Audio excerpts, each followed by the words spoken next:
Imagine yourself as a toddler about 3 years old, superhero shirt, canvas shorts, running around the grass just to watch your brand new sneakers light up, giggling every time the colors jump and shine.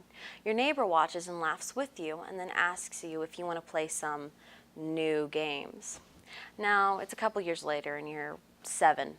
Picture yourself climbing your kitchen counter, trying to find something to eat, since you can't remember the last time that you have, and oddly enough, you can't find your parents anywhere. Now you're 11 and you're hiding behind your couch because your aunt is yelling and your uncle is telling you to be quiet, and you just don't quite understand why there's blood on his face. Maybe it's your fault. Maybe it's because everything is your fault.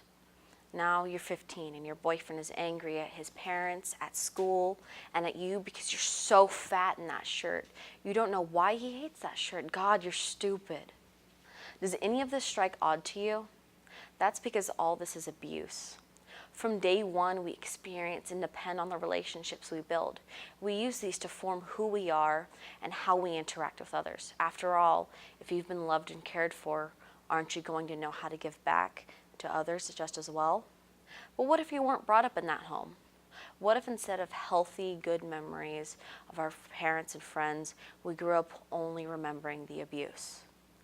How do you think that will affect you later on in life? When thinking about this, it brings me to my first point. How do we know when things are unhealthy or abusive? We first need to look at the word abuse. The very definition of it is to treat something with cruelty or violence, regularly or repeatedly. Knowing that, we can ask the first question: what types of abuse are there? And I can usually narrow it down to 7 types: physical, sexual, emotional, mental/psychological, neglect/abandonment, economic/exploitation, and digital. Now, I know what you're thinking. That's more than 7, and you are right. There are definitely more, but for this instant, we're only going to look at 7. The first one I'm going to discuss is, the most heard of: physical. Physical abuse is any intentional act of violence that causes physical injury or trauma to something. This can mean hitting, slapping, shoving, pinching, pulling hair, choking, and it even goes on to more drastic things like stopping you from going to the hospital, using weapons to scare you, forcing you to use drugs or alcohol, driving you erratically when you're in the car, and even threatening to kill you or your family.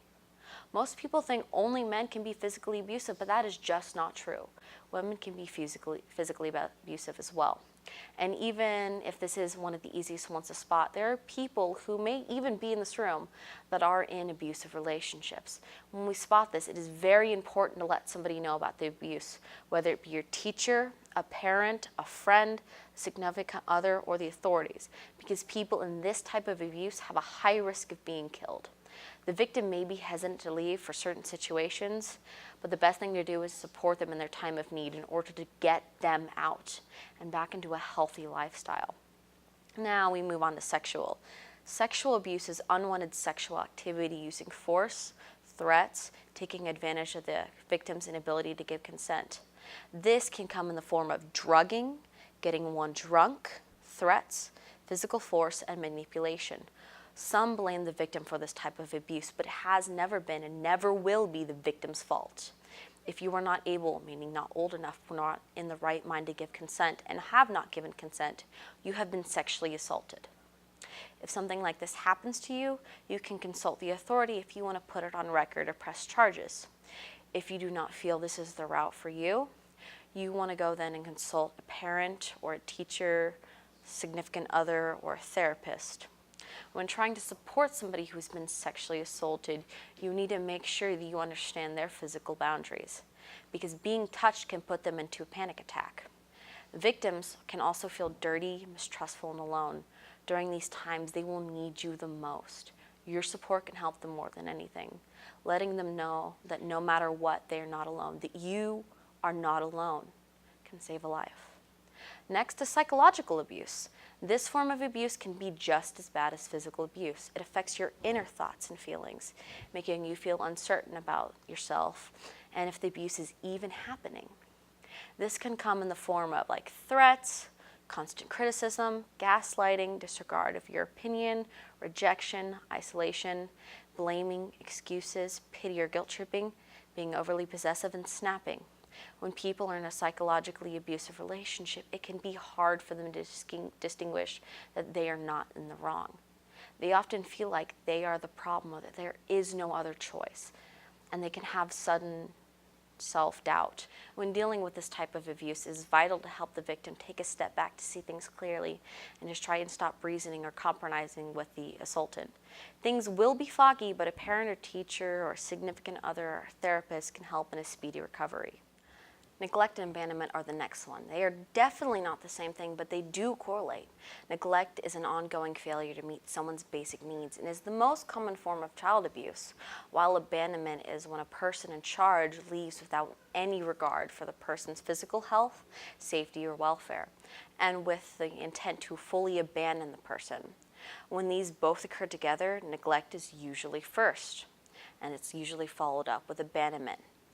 This first starts to show in dehydration, malnutrition, poor hygiene, unsanitary living conditions, and then it can become into deserting the children or not bringing them to medical or physical care, or not even bringing them to school.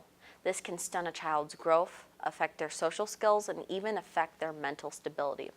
When you think this is happening, you need to report this to a teacher, parent, or the authorities. These situations can get out of hand and the child can end up dead in the worst of cases. Economic and exploitation is mainly known for adults, but can affect teens too. It is characterized by the abuser having control of the other person's access to economic resources, which diminishes the person's capacity to support him or herself and forces him or her to depend on the perpetrator financially. This can make it to where the person cannot leave.